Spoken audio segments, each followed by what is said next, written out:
If you're experiencing repeated payment declines on Venmo, it can be frustrating. Follow these steps to troubleshoot and resolve the issue. Step 1. Check your payment method. Ensure that your linked bank account or card has sufficient funds and is valid.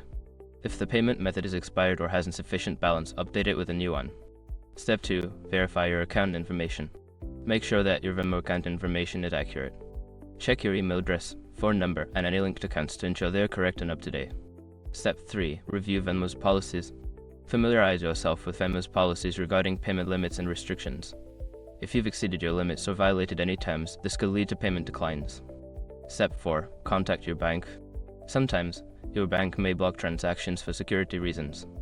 Contact your bank to ensure that they are not blocking Venmo transactions and that there are no issues with your account. Step 5. Reach out to Venmo support. If the problem persists after checking everything, contact Venmo's customer support. They can provide specific insights into why your payments are being declined and help resolve the issue. By following these steps, you should be able to identify and fix the reasons behind repeated payment declines on Venmo. If issues continue, consider exploring alternative payment methods.